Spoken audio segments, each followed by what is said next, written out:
Social ಮೀಡಿಯಾದಲ್ಲಿ ಒಂದೆರಡು ತಿಂಗಳಿನಿಂದ ಈ ಒಂದು ರೆಸಿಪಿ ಏನಿದೆ ತುಂಬಾ ವೈರಲ್ ಆಗಿದೆ.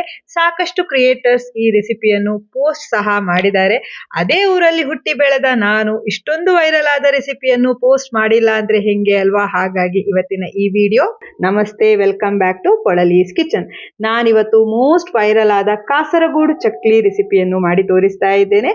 ಮೊದಲಿಗೆ ಮಿಕ್ಸರ್ ಜಾರಿಗೆ ಬೀಜ ತೆಗೆದಿರುವ 15 ಖರ್ಜೂರವನ್ನು ಹಾಕಿ, 1/4 ಚಮಚ ಉಪ್ಪು, 1 ಟೀ ಚಮಚದಷ್ಟು ಅಚ್ಚ ಖಾರದ ಪುಡಿ, ಅರ್ಧ ಕಡಿ ನಿಂಬೆ ರಸವನ್ನು ಹಿಂಡಿ, ಇಲ್ಲಿ ವಿನೆಗರ್ ಅನ್ನು ಸಹ ಸೇರಿಸ್ತಾರೆ. ನಾನು ಹಾಕಿಲ್ಲ, ಬೇಕಿದ್ರೆ ವಿನೆಗರ್ ಅನ್ನು ಒಂದು ಅರ್ಧ ಚಮಚದಷ್ಟು ಹಾಕೊಂಡು ನೀರು ಸೇರಿಸಿ ಮೊದಲಿಗೆ ಇದನ್ನು ನುಣ್ಣಗೆ ಅರೆದು ನೋಡಿ ಈ ಹದದಲ್ಲಿ ಪೇಸ್ಟ್ ಅನ್ನು ತಯಾರಿಸಬೇಕು.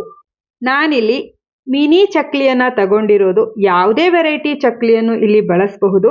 ರುಬ್ಬಿರುವಂತಹ ಪೇಸ್ಟ್ ಏನಿದೆ ಅದನ್ನು ಚಕ್ಲಿ ಮೇಲಿಗೆ ಹಾಕ್ತಾ ಹೋಗಿ, ಇಲ್ಲಿ ಚಕ್ಲಿಗೆ ಪೇಸ್ಟ್ ಚೆನ್ನಾಗಿ ಕೋಟ್ ಆಗಬೇಕು. ಅಷ್ಟು ಮಾತ್ರ ಖರ್ಜೂರದ ಪೇಸ್ಟ್ ಅನ್ನು ಹಾಕೊಂಡ್ರೆ ಸಾಕು. ಚೆನ್ನಾಗಿ ಮಿಕ್ಸ್ ಮಾಡಿ, ಬೇಕು ಅಂದ್ರೆ ಪೇಸ್ಟ್ ಅನ್ನು ಮತ್ತೆ ಸೇರಿಸ್ಕೊಂಡು ನೋಡಿ ಹೀಗೆ ಕೋಟ್ ಆಗುವ ಹಾಗೆ ಮಿಕ್ಸ್ ಮಾಡ್ಕೊಂಡ್ರೆ ಆಯ್ತು. ಇದನ್ನು ಹೀಗೆ ಸರ್ವ್ ಮಾಡ್ಬೋದು. ಚಾಟ್ಸ್ ರೂಪದಲ್ಲಿ ಬೇಕು ಅಂದ್ರೆ ಕೋಟ್ ಮಾಡಿರುವ ಚಕ್ಲಿಯನ್ನು ಪ್ಲೇಟ್ ಮೇಲೆ ಇರಿಸಿ, ಚಿಕ್ಕದಾಗಿ ಕಟ್ ಮಾಡ್ಕೊಂಡಿರುವಂತಹ ಈರುಳ್ಳಿ, ತುರಿದಿರುವಂತಹ ಕ್ಯಾರೆಟ್ ಹಾಗೂ ಚಿಕ್ಕದಾಗಿ ಕಟ್ ಮಾಡಿರುವ ಕೊತ್ತಂಬರಿ ಸೊಪ್ಪನ್ನು ಮೇಲಿಂದ ಉದುರಿಸಿದ್ರೆ ನಮ್ಮೂರಿನ ಕಾಸರಗೋಡು ಚಕ್ಲಿ ರೆಡಿ ಆಗತ್ತೆ. ಸರ್ವ್ ಮಾಡಿ ತಕ್ಷಣವೇ ತಿನ್ಬೇಕು, ಇಲ್ಲಾಂದ್ರೆ ಮೆತ್ತಗಾಗತ್ತೆ. ಚಕ್ಲಿ ಅಲ್ಲದೆ ಹೀಗೂ ಮಾಡ್ಬೋದು ನೋಡಿ.